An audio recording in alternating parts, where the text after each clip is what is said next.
আজকে হচ্ছে আমরা অ্যামাজনের মধ্যে কিভাবে একটা প্রাইভেট লেভেল ব্র্যান্ড লঞ্চ করতে হয় সেই ব্যাপারে কথা বলবো। তো অ্যামাজনের মধ্যে প্রাইভেট ব্র্যান্ড লঞ্চ করাটা হচ্ছে একটা সময় সাপেক্ষ ব্যাপার এবং একটা ভালো পরিশ্রম করতে হয় একটা ব্র্যান্ডকে উঠানোর জন্য। তো আমাদের টিমে যারা আছে তারা হচ্ছে একটা স্ট্র্যাটেজি ব্যবহার করে যে কোনো প্রোডাক্টকে উঠানোর জন্য, এবং এই স্ট্র্যাটেজিটা চলতেই থাকে। বিভিন্ন প্রোডাক্টের লঞ্চের ক্ষেত্রে আমরা একই স্ট্র্যাটেজিটা ফলো করি। কিছু কিছু ক্ষেত্রে শুধু স্ট্র্যাটেজির মধ্যে কিছু পার্ট চেঞ্জ করা হয়, বাকি ওভারঅল টাইমে হচ্ছে একই স্ট্র্যাটেজিকে ব্যবহার করা হয়। তো আমরা হচ্ছে আজকে সেই স্ট্র্যাটেজি শেয়ার করতে যাচ্ছি যেটা আমরা ইউজ করি। কিভাবে একটা শুরু থেকে একেবারে ব্র্যান্ড বা একটা প্রোডাক্ট ফাইন্ডিং থেকে একেবারে শেষ পর্যন্ত আম, কোন প্রসেসটা আমরা অবলম্বন করি একটা প্রাইভেট লেভেল ব্র্যান্ডকে ওঠানোর জন্য। ফার্স্ট অফ অল হচ্ছে আমাদেরকে সময় দিতে হবে রিসার্চের পিছনে। আসলে রিসার্চ বলতে আমরা এখানে বুঝাইতেছি প্রতিদিন তাকে হচ্ছে একজন বিগিনারের জন্য প্রতিদিন তাকে 2 ঘন্টা করে সময় জাস্ট ব্রাউজিংয়ের উপরে অ্যামাজনের বেস্ট সেলার প্রোডাক্ট যেগুলো আছে সেগুলো, সেকার্স অ্যান্ড মুভার্স যেগুলো আছে সেগুলোর পিছনে, হট নিউ রিলিজ প্রোডাক্টগুলো আছে সেগুলোর পিছনে জাস্ট ব্রাউজিংয়ের উপরে তার প্রতিদিন 2 ঘন্টা সময় লাগাতে হবে। তাকে হচ্ছে সেখান থেকে কয়েকটা জিনিস কালেক্ট করে করে রাখতে হবে। ডাটা কালেক্ট করবো বলতে তাকে হচ্ছে তার মাইন্ডের মধ্যে একটা ম্যাপ বানিয়ে নিতে হবে যে কোন প্রোডাক্টগুলো বেস্ট সেলার র্যাঙ্ক উঠানামা করতেছে।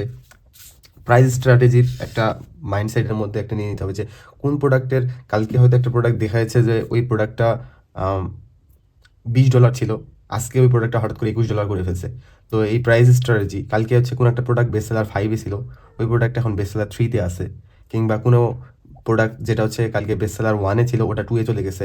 তো এই জিনিসগুলো হচ্ছে তাকে নোটিস করতে হবে। তারপর হচ্ছে ওই প্রোডাক্টগুলোর যে সেমিলার ভেরিয়েন্ট বা সেমিলার প্রোডাক্টগুলো আছে, এই সেমিলার প্রোডাক্টগুলোর ডাটাও হচ্ছে তার হচ্ছে প্রত্যেক দিন এই জিনিসটা তার মাইন্ডের মধ্যে নিয়ে চলে আসতে হবে যে আচ্ছা তার তো সেমিলার প্রোডাক্ট অমুক অমুক অমুক ছিল, তো অমুক দেখতেছি আজকে হচ্ছে আম, এতগুলো সেল জেনারেট করছে, কালকে দেখতেছি সে হচ্ছে এতগুলো সেল জেনারেট করছে, পরশু দেখতেছি না সে হচ্ছে কম সেল জেনারেট করছে, তার অমুক কম্পিটিটরটা হচ্ছে বেশি সেল জেনারেট করছে। তো প্রত্যেকটা প্রোডাক্টের মানে যে প্রথমে সে দেখবে হচ্ছে বেস্টসেলার আইটেমগুলো দেখবে, শেকার্স দ্য মুভার্স, হট রিলিজ, এই প্রোডাক্টগুলো হচ্ছে প্রত্যেকটার বেস্টসেলার র্যাঙ্কে ট্র্যাক করবে যে কোনটা বেস্টসেলার র্যাঙ্কে উঠানামা করতেছে। কোনোটা হয়তো 30,000 ছিল, হঠাৎ করে দেখা যাচ্ছে সেটা হচ্ছে 25,000 চলে আসছে, তার মানে অবশ্যই সে হচ্ছে পিপিসি ক্যাম্পেইনের মধ্যে টাকা ঢালছে। তো আবার এরকম হয় যে সে হচ্ছে ডিসকাউন্ট ছাড়িয়ে দিছে। তো আমরা হচ্ছে ও প্রাইস স্ট্র্যাটেজিকেও হচ্ছে আমরা প্রত্যেকদিন নোটিস করব। তার সেমিলার প্রোডাক্ট যেগুলো আছে, তার কম্পিটিটর যারা আছে তাদেরকে ট্র্যাক করব। এটা করলে কি হবে, আসলে আমরা এখানে হচ্ছে মূলত মার্কেটটা বোঝার জন্য আমরা এই ট্র্যাকিংগুলো করতেছি।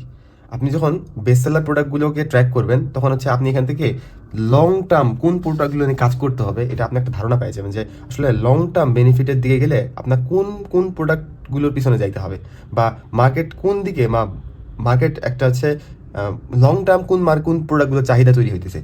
আপনি এই জিনিসগুলো প্রত্যেক দিন নোটিস করলে আপনি এই জিনিসটা বুঝতে পারবেন যে মার্কেটে লং টার্ম কোন প্রোডাক্টগুলোর চাহিদা বাড়তেছে। আবার আপনি যখন মুভার্স অ্যান্ড শেকার্স যখন আপনি ট্র্যাক করবেন তখন আপনি এখানে শর্ট টার্ম যে প্রোডাক্টগুলো যেমন ট্রেন্ডি প্রোডাক্ট আছে, ভাইরাল প্রোডাক্টগুলো আছে, এই প্রোডাক্টগুলো সম্পর্কে আপনি জানতে পারবেন যে কোন প্রোডাক্টগুলো আমার সরাসরি বা সামনে কোন আহ, একটা ইভেন্ট আসতে চলছে, যে ইভেন্টের মাধ্যমে আমি হচ্ছে একটা ভালো পরিমাণ বেচা বিক্রি করে ফেলতে পারবো। মানে কোন দিকে মূলত ভাইরাল প্রোডাক্টগুলো যাইতেছে, কোন দিকে মূলত হচ্ছে আমি গেলে হঠাৎ করে কোনো একটা প্রোডাক্ট আমি ট্রেন্ডি প্রোডাক্ট লঞ্চ করে ফেলতে পারবো, বা আপনি ট্রেন্ডি প্রোডাক্ট বের করে ফেলতে পারবেন জাস্ট মুভার্স এবং শেকার্সের ডাটা যদি আপনি প্রত্যেক দিন ট্র্যাক করা শুরু করেন। তারপর হচ্ছে অবভিয়াসলি যে হট নিউ রিলিজ এটা নিয়ে কাজ করা উচিত, কারণ আপনি বেশিরভাগ প্রফিটেবল প্রোডাক্ট এই হট নিউ রিলিজ প্রোডাক্টগুলোর মধ্যেই পাবেন। কারণ হট নিউ রিলিজ যেগুলো আছে এগুলো হয়তো কোনো বেস্ট সেলার প্রোডাক্টেরই নিউ ভ্যারিয়েন্ট। আপনি যখন অ্যামাজন বেস্ট সেলার্স এবং হচ্ছে হট নিউ রিলিজকে একসঙ্গে দেখবেন তখন দেখবেন যে একেবারে নতুন এইরকম প্রোডাক্ট খুব কম, হয়তো ওই ভালো প্রোডাক্টগুলোরই নতুন নতুন ভেরিয়েন্ট লঞ্চ হচ্ছে। তো প্রফিটেবল প্রোডাক্ট খুঁজতে হট নিউ রিলিজটা অনেক কাজে দেয়। তারপর আপনাকে আর কি কি করতে হবে, আরেকটা জিনিস করতে হবে সেটা হচ্ছে যে সেমিলার যে আইটেমগুলো আপনি পাইছেন, সেমিলার আইটেমের যেগুলোর উপরে আপনি হচ্ছে মোটামুটি একটা রিসার্চ করছেন, সেগুলোর আম, যে বড় ব্র্যান্ডগুলো আছে, মানে যেগুলো হচ্ছে তুলনামূলক বড় এবং পরিচিত ব্র্যান্ড, বা মনে হইতেছে যে সে অনেক বেশি সেল জেনারেট করছে, তো তার হচ্ছে 1 এবং 2 স্টার রিভিউ। এবং যেগুলো অপরিচিত ছোট ছোট যে ব্র্যান্ডগুলো তৈরি হয়েছে তার যে নতুন যেই আম, তার কম্পিটিটরগুলো তৈরি হয়েছে তাদের 4 এবং 5 স্টার রিভিউকে আপনাকে পড়তে হবে। কেন পড়তে হবে, কারণ আপনি যখন বড় যে সেল জেনারেট করতেছে তার 1 এবং 2 স্টার রিভিউ পড়বেন, সেখান থেকে হচ্ছে আপনি এই প্রোডাক্টের যে খুঁতটা সেই খুঁতটা বের করে ফেলতে পারবেন। এরকম করে আপনি যখন প্রত্যেকটা প্রোডাক্টের যে খুঁতগুলো আছে সেগুলো জানা যাবেন, এবং ছোট এবং অপরিচিত যে ব্র্যান্ডগুলো আছে সেগুলোর 4 এবং 5 স্টার রিভিউ আপনার মধ্যে দেখবেন যে সে কোন কোন জায়গায় ভালো করতেছে। তাহলে আপনি আসলে প্রোডাক্টের কোন কোন জায়গায় ইমপ্রুভ করা সম্ভব, কোন কোন জায়গাগুলো ইমপ্রুভ করতে হবে, কোন কোন জায়গাগুলোর খুদকে দূর করতে হবে, এই জিনিসগুলো আপনার মধ্যে এমনি চলে আসবে। আপনি এই জিনিসটা পরবর্তীতে আপনার ফায়দা দেবে যখন হচ্ছে আপনি সাপ্লায়ার খুঁজবেন, তখন আপনি সাপ্লায়ার সঙ্গে এই 1 স্টার 2 স্টারের যেগুলো খারাপ করতেছে ওই জিনিসগুলো, এবং যেগুলো হচ্ছে ফিচার অ্যাড করা যায় সেই ফিচারগুলো, যেগুলো হচ্ছে 4 এবং 5 স্টার রিভিউ পাবেন, ছোটো যে অপরিচিত ব্র্যান্ডরা এই ফিচারগুলো অ্যাড করছে, এই ফিচার এবং এই যেটা উইকনেস, প্রোডাক্টের উইকনেস, এই দুটা নিয়ে আপনি হচ্ছে সেম সাপ্লায়ারদের সঙ্গে কথা বলবেন যে আপনি এই ফিচারগুলো আমাকে দিতে পারবেন কিনা, আমার প্রোডাক্টের মধ্যে যেন এই উইকনেসগুলো না থাকে। তো আপনি তখন হচ্ছে ভালো প্রোডাক্ট ফাইন্ডিং করতে বা ভালো প্রোডাক্ট সোর্সিং যেটা বলে সেটা করতে পারবেন। আপনি জানতে পারবেন যে মূলত মার্কেটের কোন কোন জায়গা ফাঁকা আছে, কোন কোন জায়গায় আপনি কাজ করতে পারবেন। মানে জাস্ট আপনি প্রবলেমটা বের করে সেই প্রবলেমের সলিউশনটা খুঁজে বের করার চেষ্টা করবেন। এবার আসেন দ্বিতীয় পার্টে। আরেকটা বিষয় হচ্ছে, আমরা যেই এখানে আপনাদের বোঝার সুবিধার্থে আমরা হচ্ছে এই পুরো প্ল্যানটা যেভাবে লিখছি, যদি এখানে প্রথমটা কেউ স্কিপ করে ফেলে, মানে এটা সে ভালোভাবে কাজ করতে পারে নাই, সে হচ্ছে ব্রাউজিং এর কাজ করতে পারে নাই, এগুলো ট্র্যাক করতে পারে নাই, 2 স্টার 1 স্টার রিভিউ হ্যান ত্যান এগুলো সব কালেক্ট করতে পারে নাই, তাহলে তার জন্য কিন্তু দ্বিতীয় পার্টটা না, জাস্ট প্রথমটা শেষ করার পরে তাকে দ্বিতীয় পার্টে আসতে হবে। এখন যদি সে প্রথমটা শেষ না করে দ্বিতীয় পার্টে আসে, তাহলে বা এভাবে করে যদি সে শেষ করে কোনো একটা প্রোডাক্ট লঞ্চ করে দেয়, আর কোনো কোনো জায়গায় যদি দুর্বলতা থাকে যায় বা পুরোপুরি এই প্ল্যানটা ফলো না করা হয়, তাহলে দেখা যায় যে আপনি ঠিকই একটা প্রোডাক্ট দিয়ে দিচ্ছেন বা একটা প্রোডাক্ট পিছনে টাকা ঢালছেন, কিন্তু সেই প্রোডাক্টটা আপনাকে আসলে কোনো ভ্যালুজই দিতে পারতেছে না। কারণ আপনি এখানে যদি 4 star 5 star review 1 star 2 star রিভিউগুলো যদি না জানেন বা না ট্র্যাক করেন, অথবা এগুলো ডাটা ট্র্যাক করার ক্ষেত্রে আপনার যদি কোনো কমতি থাকে, তখন দেখা যাবে যে আপনি ভালো প্রোডাক্ট সোর্সিং করেন, আপনি ভালো প্রোডাক্ট রিসার্চই করেননি। তো আপনার ভালো প্রোডাক্ট রিসার্চ না হলে আপনি কি প্রোডাক্ট সোর্সিং করবেন, আর সেটার পিছনে পিপিসি বলেন বা স্ট্র্যাটেজি তৈরি করে তার পিছনে যতই আপনি করেন, হ্যাঁ আপনি প্রোডাক্ট উঠাতে পারবেন, কিন্তু একটা প্রোডাক্ট অর্গানিকভাবে যে সেলটা জেনারেট করার কথা, আপনার এই প্রোডাক্ট আসলে সেই সেলটা জেনারেট করতে পারবে না। একটা প্রোডাক্ট আপনি যদি ভালো একটা প্রোডাক্ট বের করতে পারেন এবং এটা ভালোভাবে মার্কেটিং করতে পারেন, তাহলে আপনার মানে খুব সহজে আপনি হচ্ছে মার্কেটের উপরে উঠে যেতে পারবেন। অন্যথায় মানে অনেক হ্যাসেল পোহাতে হবে আর কি। তো আমাদের এটা হচ্ছে এরকম যে প্রথম মানে প্রত্যেকটা পার্ট, এই পার্ট পূর্বের পার্টটা শেষ না করে তার দ্বিতীয় পার্টে যাওয়া যাবে না, সময় লাগুক, সময় সাপেক্ষ লাগুক। আমরা বলতেছি যে এটা হচ্ছে একটা সময় সাপেক্ষ একটা একটা ফ্রেমওয়ার্ক, এখানে সময় লাগুক ডাজেন্ট ম্যাটার, কিন্তু খুদ রাখা যাবে না। হ্যাঁ, আপনি পরিপূর্ণ 100% না করতে পারলে আপনি 90% পর্যন্ত যান, 85% পর্যন্ত যান, কিন্তু আপনাকে এটা পুরোটা ইনশিওর করতে হবে, তারপর আপনি দ্বিতীয়টার কাছে যাবেন। তো আপনি যখন ভালোভাবে ডাটা ট্র্যাকিংও করছেন, মানে ভালোভাবে পুরো ডাটা বেরও করছেন, মার্কেট বুঝে ফেলছেন, এবং দ্বিতীয়ত হচ্ছে আপনার খুঁতটুকু বের করে ফেলছেন যে প্রোডাক্টগুলো এই জায়গায় আমি যে প্রোডাক্টটা নিয়ে কাজ করতে চাই সেই প্রোডাক্টের আমি মূলত প্রবলেমটা হান্টিং করে ফেলছি।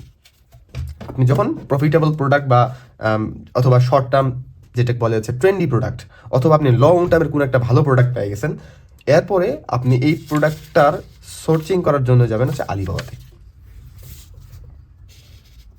দ্বিতীয় পার্ট হচ্ছে আমাদের সোর্সিং এর পার্ট। সোর্সিং এর মধ্যে আমরা আসলে কি করব? সোর্সিং এর মধ্যে শুরুতে আমাদের যে কাজটা করতে হবে সেটা হচ্ছে Alibaba, 1688, global sale, made in China, যতগুলো সাইট আপনি পাবেন, সোর্সিং করার যতগুলো সাইট আছে সমস্ত সাইটের ওইএম এবং ওডিএম যে সাপ্লায়ারগুলো আছে তাদেরকে আপনার প্রোডাক্টের সম্পর্কে সবাইকে নক দিয়ে কথা বলা শুরু করেন। ওইএম সাপ্লায়ার, ওডিএম সাপ্লায়ার কি এটা আপনাকে বুঝিয়ে দেয়। ওইএম সাপ্লাই হচ্ছে যাদের কাছে ম্যাটেরিয়াল আছে, যাদের কাছে আপনি যদি বলেন যে আমাকে হচ্ছে একটা লিপস্টিক বানাই দিতে হবে কিংবা আমাকে একটা অয়েল বানাই দিতে হবে, আপনি জাস্ট তাদেরকে জাস্ট বলবেন আমার হচ্ছে এটা এটা হচ্ছে আমার ফর্মুলা, তাহলে ওরাও কি করবে সেই ফর্মুলা অনুযায়ী আপনাকে হচ্ছে, ওদের কাছে তো ম্যাটেরিয়াল আছে, সেই ফর্মুলা অনুযায়ী আপনাকে হচ্ছে ওই প্রোডাক্টটা সে বানাই দিবে। এটা হচ্ছে ওইএম সাপ্লায়ার যারা। আর ওডিএম সাপ্লায়ার ওদের কাছে হচ্ছে মূলত ম্যাটেরিয়াল নাই, মানে আপনি আপনার ফর্মুলা দিয়ে তাদের থেকে সবকিছু বানিয়ে নিতে পারবেন না, তাদের কাছে রেডিমেড ফর্মুলা আছে, তারা বানিয়ে নিয়ে আসছে বা বানিয়ে রাখছে, আপনাকে জাস্ট ওই রেডিমেড ফর্মুলাটা নিতে হবে। তো আপনি কি করবেন, আপনার প্রোডাক্টের ওইএম এবং ওডিএম যে সাপ্লায়ার আছে সবাইকে নক দিবেন। আপনি অবশ্যই আপনি ওইএম সাপ্লায়ার থেকে আপনি হচ্ছে যদি পারেন, এমনও হয় যে ওডিএম সাপ্লায়ারের কাছে আপনি যেই ফর্মুলাটা দিচ্ছেন সেই ফর্মুলার চেয়েও ভালো ফর্মুলা তার কাছে আছে, এমনও হয়। আপনি তাদের সঙ্গে কথা বলেন জাস্ট, তাহলে হচ্ছে আপনি এমন এমন প্রোডাক্ট বের করতে পারবেন যেটা মার্কেটের মধ্যে খুবই বিরল। হয়তো নিউ রিলিজে হয়তো কেউ লঞ্চ করবে, কিন্তু বেশিরভাগ দেখা যায় যে তাদের কাছে অনেক ভালো ভালো তাদের কাছে অনেক ভালো ভালো হচ্ছে ফর্মুলা থাকে। আপনি তাদের থেকেও হচ্ছে ফর্মুলা কালেক্ট করেন। আপনি ওইএম সাপ্লায়ারদেরকে আপনি আপনার ফর্মুলাটা বলেন যে আমি তো চাইতেছি এই খুঁটটা না থাকুক, আমি তো চাইতেছি এই প্রোডাক্টের এই পার্টটা না থাকুক, বা এই ফিচার তোমাকে অ্যাড করতে হবে। তো এই জিনিসগুলো হচ্ছে আপনি তাদের সঙ্গে কথা বলেন। কোনো কিছু তাদের থেকে কিনা ছাড়ে আপনি জাস্ট আগে কথা বলেন। যখন আপনি সবার সঙ্গে এই কথাটা বলে ফেলবেন, তখন আপনি অ্যাকচুয়ালি বুঝতে পারবেন আপনি যেটা চাইতেছেন সেটা কি ওদের থেকে বানিয়ে নেওয়া সম্ভব কিনা। কারণ আপনি তো বাংলাদেশে বা যে কোনো জায়গায় যেখানে বসে আপনি হচ্ছে আপনার বিজনেসটা করতে যাচ্ছেন, সেখান থেকে তো আপনি হচ্ছে প্রোডাক্টটা বানিয়ে নিতে পারবেন না। সুতরাং আপনাকে হচ্ছে যেখানে এইগুলো সাপ্লায়ার আছে তাদের সঙ্গে যোগাযোগ করতে হবে। তো আপনার হচ্ছে প্রোডাক্টের কোয়ালিটি মেনটেন করাটা হচ্ছে 1 নম্বর কাজ, নতুবা আপনি প্রোডাক্ট উঠাতে পারবেন না, খারাপ রিভিউ আসবে ভাই। আরেকটা হচ্ছে যদি কেউ ব্যাড রিভিউ দিয়ে দেয়, তাহলে কিন্তু এই ব্যাড রিভিউটা হ্যান্ডেল করাটা অনেক অনেক টাফ ভাই। দেখা যায় যে এই ব্যাড রিভিউর কারণে আপনার প্রচুর পরিমাণ বেস্টসেলার র্যাঙ্ক নষ্ট হয়ে যায় বা অনেক দূরে চলে যায়। তারপরে হচ্ছে এটা অনেক বড় ইফেক্ট ফেলে। তো আমি আপনাকে বলবো যে আপনি প্রোডাক্ট সোর্সিংয়ের পিছনে প্রচুর পরিমাণ সময় নেন। সময় নিয়ে অনেকজন সাপ্লায়ারের সঙ্গে কথাবার্তা বলার পরে তাদের কথা বিশ্বাস করবেন না, বুঝছেন। তারা অনেক ভালো ভালো কথা বলে, তারা আপনি যেভাবে চাইবেন সেভাবে বানাই দিবে। কিন্তু আপনাকে প্রথমে যে কাজটা করতে হবে সেটা হচ্ছে তাদের সঙ্গে কথা বলে আপনি আগে বোঝেন যে তারা ওটা কাজটা করতে পারবে কিনা। যদি কাজটা করতে পারে, তারপরে হচ্ছে আপনি ভুল করে তাদের সঙ্গে দামাদামি দিতে যাবেন না। তারা ধরেন একটা কথা বলছে যে আমি এই প্রোডাক্টের জন্য পার প্রোডাক্ট আছে আমি $2 হচ্ছে চার্জ করবো, কিংবা পার প্রোডাক্ট আমি $3 করে নিব।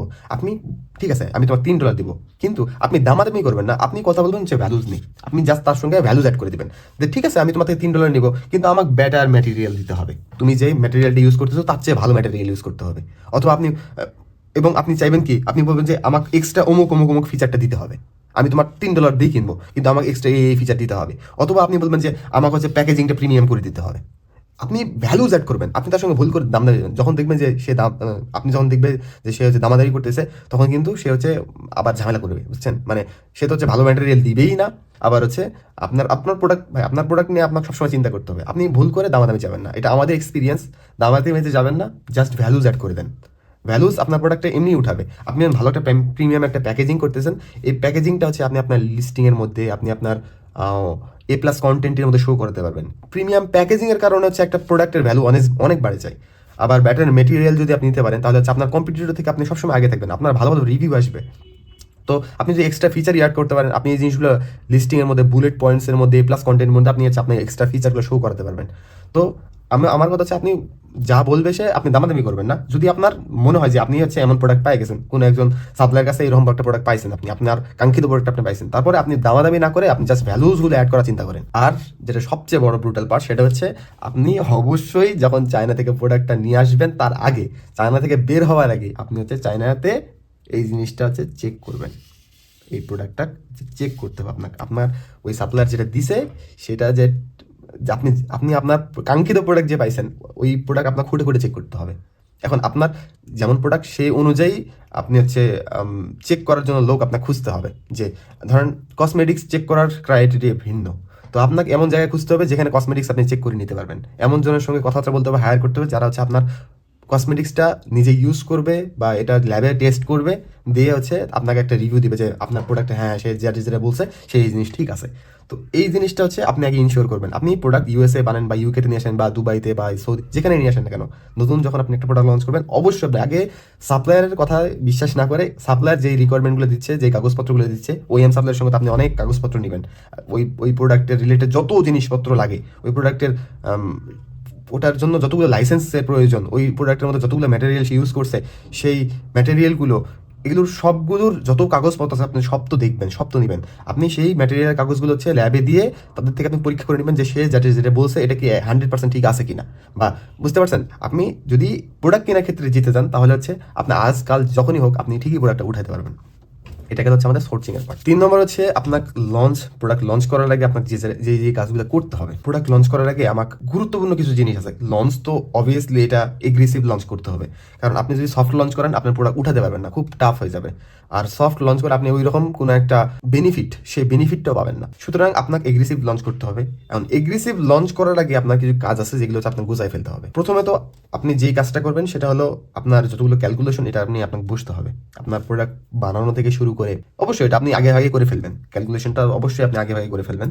তবুও আপনার ক্যালকুলেশন করে এই জিনিসটা ইনশিওর করতে হবে যে আপনার 20-30% প্রফিট থাকতেছে, প্রফিট মার্জিন কি 30% কিংবা 20% থাকতেছে কিনা। হ্যাঁ, আপনি সমস্যা নেই, এটা আপনি ইনফ্লুয়েন্সার মার্কেটিং এটা আরও বেশি লাগাই দেন, কিন্তু আপনাকে আগে হচ্ছে এই প্রফিটটা ইনশিওর করতে হবে। প্রথমে আপনি প্রোডাক্টের কস্ট বের করবেন, ক্যালকুলেশন করবেন, তারপর হচ্ছে শিপিং কস্ট, যেটা ডিডিপি কস্ট, মানে শিপিং, তারপরে কাস্টমস এবং আদার্স আর যত কস্ট আছে, জাস্ট ডিডিপি কস্ট করলে আপনি সব কিছু চলে আসে। তো শিপিং কস্ট আমি লিখে দিই, ডিডিপি কস্ট। তারপর হচ্ছে পিপিসি এবং হচ্ছে অ্যামাজন ফিস, এর পিছনে আপনি কত টাকা ঢালবেন। অবশ্যই পিপিসির উপরে আপনার প্রচুর পরিমাণ টাকা ঢালতে হবে শুরুতে, এবং এটাকে আপনার ইনভেস্টমেন্ট হিসেবে চিন্তা করতে হবে। তো পিপিসি এবং আরেকটা হচ্ছে ইনফ্লুয়েন্স মার্কেটিং, এই দুইটা কস্ট। হ্যাঁ, অবশ্যই আপনি পিপিসির বাজেট তো আপনাকে ধরা রাখতে হবে। সেটা করার পরে পিপিসির পরে তো আপনি ইনশিওর করবেন যে আপনি হচ্ছে, কিংবা পিপিসি ছাড়াও অ্যামাজন ফিস তো আপনাকে অবশ্যই এটাকে হচ্ছে ক্যালকুলেশন করতে হবে। পিপিসি আর ইনফ্লুয়েন্সটা আমি যদি বাদও দিই, তাহলে তিনটা জিনিস আপনাকে ইনশিওর করে আপনাকে 20-30% প্রফিট আপনাকে মার্জিন বের করতে হবে, যেটা আপনি পিপিসি এবং ইনফ্লুয়েন্স মার্কেটিংয়ের পিছনে লাগাবেন। আর যদি আপনি পিপিসি ইনক্লুড করে দিতে পারেন, তারপর হচ্ছে ইনফ্লুয়েন্স মার্কেটিং ছাড়া আপনি 20-30% প্রফিট ইনশিওর করতে পারেন, এটার জন্য এটা আপনার জন্য অনেক অনেক ভালো। তো আপনি এই 20-30% যে প্রফিটটা আছে, এটা হচ্ছে পুরোপুরি ইনফ্লুয়েন্সার মার্কেটিং এর পিছনে লাগাই দেন, যদি আপনি পিপিসির মধ্যে আগে বের করে ফেলতে পারেন, অথবা আপনি এই দুটা ভাগ করে যে পিপিসি এবং ইনফ্লুয়েন্স মার্কেটিং এর পিছনে লাগাই দেন। মোট কথা হচ্ছে আপনার আগে 20-30% প্রফিট যেটা হোক এটা ইনশিওর করতে হবে, নতুবা আপনি কি আপনার প্রোডাক্ট আপনার টাকা দিয়ে উঠাবেন, তাহলে তো আপনার স্ট্র্যাটেজি পুরোটা ডেট স্ট্র্যাটেজি, এই স্ট্র্যাটেজি কাজ হবে না। আপনার প্রফিট ইনশিওর করতে হবে, প্রফিট ইনশিওর না করলে আপনি হচ্ছে বেশি দিন খেলতে পারবেন না, 2 দিন পরে পকেটের টাকা শেষ, প্রোডাক্ট আবার ডাউন। তো আপনার প্রোডাক্টের টাকা দিয়ে প্রোডাক্ট সেল করতে হবে। তারপর এটা হচ্ছে 1 নম্বর কাজ, হচ্ছে আপনার ক্যালকুলেশন করতে হবে। 2 নম্বর কাজ হচ্ছে খুব গুরুত্বপূর্ণ জিনিস, সেটা হচ্ছে লিস্টিং অপটিমাইজেশন আর কিওয়ার্ড লিস্টিং। ভাই এটা কতটা মানে গুরুত্বপূর্ণ এটা আমি আপনাকে আগে বলি। এই দুইটা তো আপনার পিপিসি খরচ অর্ধেক কমে দিবেই, লিস্টিং আপনার যদি ভালো হয়। জাস্ট আগে আমি কিওয়ার্ড নিয়ে কথা বলি।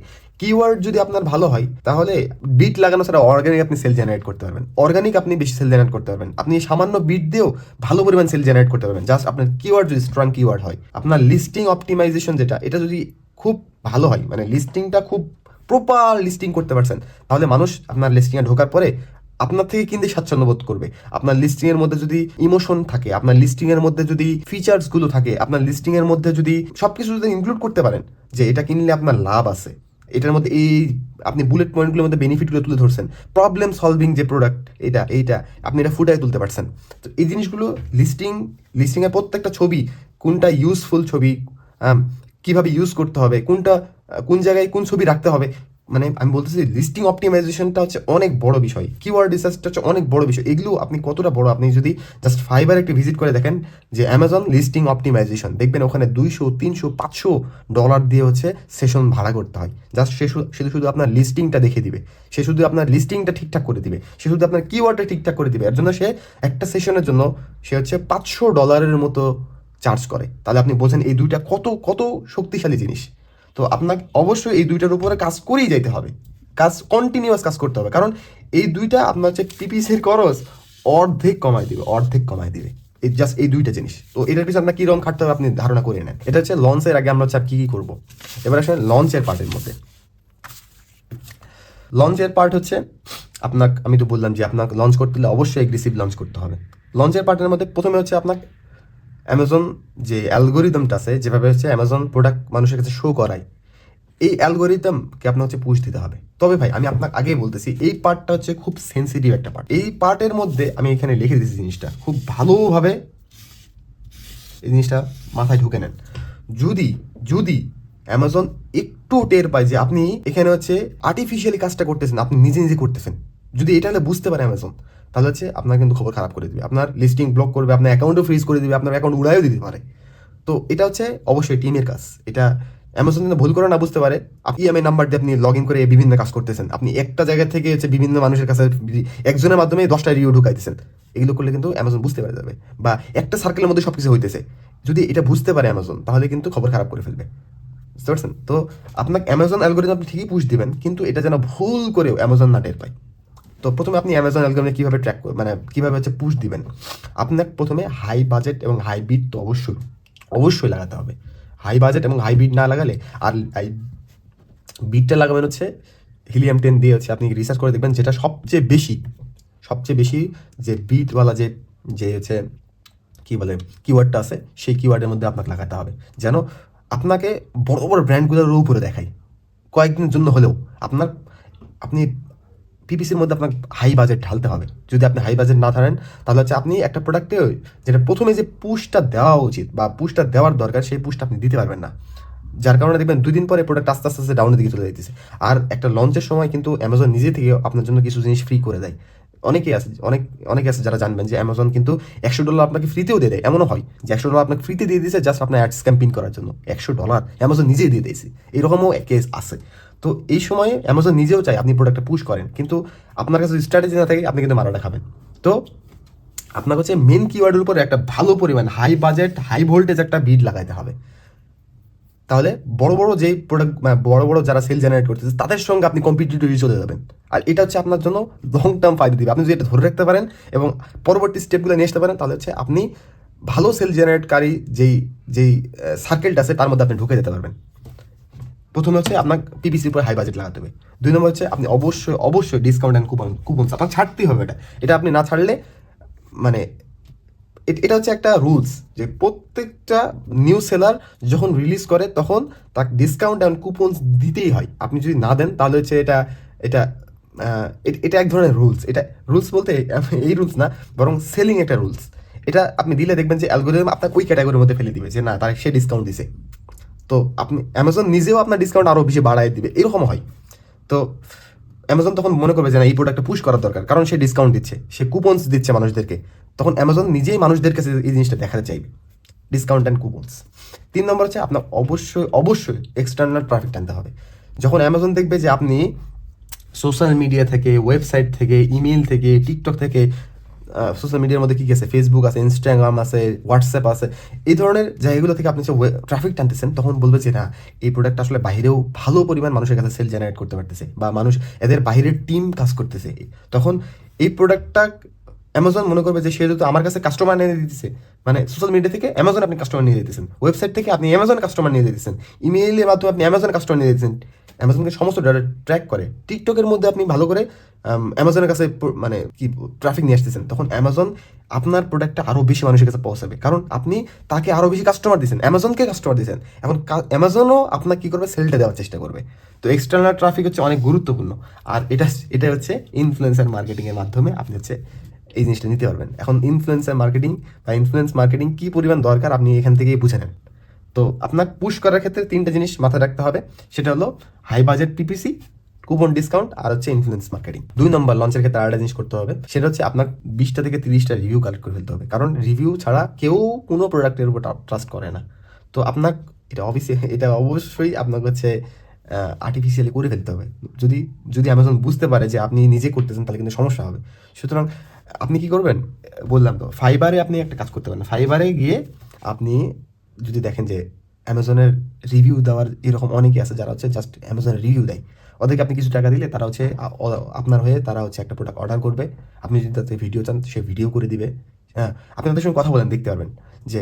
আর অবশ্যই তাদেরকে বলবেন যে জাস্ট একটা প্রোডাক্ট অর্ডার করতে, কারণ তারা যদি একাধিক প্রোডাক্ট অর্ডার করে, ওই যে আপনি বললাম তো, অ্যামাজন বুঝতে পারে যে আপনি হচ্ছে নিজে থেকেই কাজটা করতেছেন। তো এটা ভুল করে করবেন না। আপনি ফাইবার থেকে একাধিক মানুষের কাছ থেকে রিভিউ নেন, হয়তো টাকা প্রথমে একটু খরচ হবে, কিন্তু এই রিভিউগুলা যখন দেখবে যে 5 স্টার রিভিউ এবং ভিডিও অ্যাড করা আছে, ভিডিওর মধ্যে সে বলতেছে প্রোডাক্টটা অনেক ভালো, তাহলে এই জিনিসটা একটা ভালো ইফেক্ট ফেলবে এবং এটা আপনার সেল জেনারেট করতে অনেক সহযোগিতা করবে। বুঝতে পারছেন? যখন আপনার 30টা আপনি ধরেন কি বলে আর্টিফিশিয়াল রিভিউ আপনি নিজে থেকে অ্যাড করছেন এবং আরও 10টা 20টা রিভিউ আপনি ভালো পাইছেন, তারপরে হচ্ছে আপনি ভাইন প্রোগ্রামে পাঠান। ভাইন প্রোগ্রামে পাঠানো ছাড়া অ্যামাজন নিজেই আসলে কোনো ট্রাস্ট করে না। তো অ্যামাজন ট্রাস্ট করার জন্য অবশ্যই এটা ভাইন প্রোগ্রামে দিতে হবে। সেগুলোর মধ্যে বেশি ভালো যদি রিভিউ থাকে, তাহলে অ্যামাজন মনে করে যে এই প্রোডাক্টটা ভালো। আর যদি বেশির থেকে বেশি রিভিউ, সবগুলো রিভিউ যদি ভালো হয়, তাহলে তো অবশ্যই অ্যামাজন নিজেই এটার মধ্যে দেখবেন যে আপনাকে অ্যামাজন প্রাইম লঞ্চ করে দিচ্ছে। না, অ্যামাজন প্রাইমটা অন্য কারণ লঞ্চ হয়। অ্যামাজন আপনাকে ভালো ক্যাটাগরির দিকে নিয়ে যাবে। আপনার সেল জেনারেট ভালোভাবে করতে পারলে, মানুষের কাছে ভালোভাবে ডিস্ট্রিবিউট করতে পারলে দেখবেন যে আপনি বেশ অ্যামাজন চয়েস পেয়ে গেছেন। এমনও হয়েছে যে অনেকে অ্যামাজন চয়েস পেয়ে যায় যদি ভালোভাবে আপনি প্রোডাক্টটাকে উঠাতে পারেন।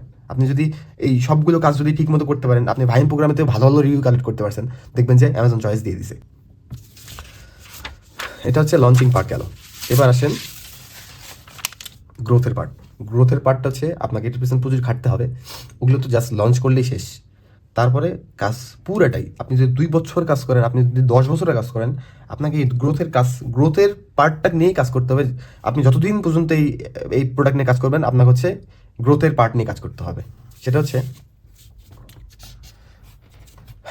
আমি যেটা বলতেছিলাম প্রথমে, পিপিসি অপটিমাইজেশন। আপনি ওখানে তো বলছিলাম লঞ্চ করার সময় হাই বাজেট পিপিসি লাগাতে হবে। আমি আপনাকে বলতেছিলাম না কি যে কিওয়ার্ড অনেক গুরুত্বপূর্ণ, এই কিওয়ার্ড এবং এই লিস্টিং অপটিমাইজেশন, এই দুইটাই হচ্ছে অর্গানিক সেল জেনারেট করার জন্য হচ্ছে এই দুটাই মেন। তো আপনি এই পিপিসি অপটিমাইজেশন করতে হবে। আপনাকে পিপিসি দেখতে হবে যে কোন বিডের মাধ্যমে বা কোন কিওয়ার্ডের উপরে পিপিসি লাগায়ে আপনি ট্রাফিক অর্গানিকটা জেনারেট করতে পারতেছেন, অর্গানিক সেল জেনারেট করতে পারছেন। যেই পিপিসি দিয়ে সেই পিপিসি অনুযায়ী আপনি হচ্ছে আপনার বিগ কিওয়ার্ড অপটিমাইজ করবেন। আপনি বিগ কিওয়ার্ড তৈরি করবেন জাস্ট ওই স্পেসিফিক আপনার নিজস্ব তৈরি করা যেই যে কিওয়ার্ডটা। ধরেন কথা আপনি লিস্টিং করছেন এই ফেভার ক্যাস্টেল নাম দিয়ে, কিন্তু মানুষ এটাকে মনে করে যে এটা হচ্ছে সবুজ কলম। এখন সবুজ কলম এই শব্দটা আপনার লিস্টিংয়ের ক্ষেত্রে সবুজ কলম শব্দটা বেশি সেল জেনারেট করতেছে অর্গানিকলি। তাহলে আপনি কি করবেন, আপনি আপনার লিস্টিংটার মধ্যে এই ফেভার ক্যাস্টেল, ধরেন আপনি একটা অন্য কিছু নাম দিচ্ছেন, দেখা যাবে যে ওটার চেয়ে এই ফেভার ক্যাস্টেলের নীল সবুজ কালারের কলম এই কিওয়ার্ডটা হচ্ছে সেল জেনারেট বেশি করতেছে। আপনি কি করবেন, লিস্টিংয়ের মধ্যে কিওয়ার্ডে হচ্ছে আপনি সবুজ কালারের বা সবুজ কলম এই কিওয়ার্ডটা যোগ করবেন। মানুষ আপনাকে যেই কিওয়ার্ডে বেশি চিনতেছে আপনি সেই কিওয়ার্ডটা এটার মধ্যে অ্যাড করে দিবেন। তাহলে আপনার যে পিপিসির যে বাজেটটা দেওয়া লাগতো সেই পিপিসির বাজেটটা দিতে হবে না, অর্গানিকলি এই কিওয়ার্ডটা হচ্ছে সেল জেনারেট করতে শুরু করবে। মানে মানুষ যখন সবুজ কলম লিখবে তখন হচ্ছে আপনাকে অর্গানিকলি এই কলমটাই হচ্ছে মানুষের কাছে প্রথমে যাবে, যেহেতু মানুষ এই কলমটা সবুজ কলম বলতে চেনে।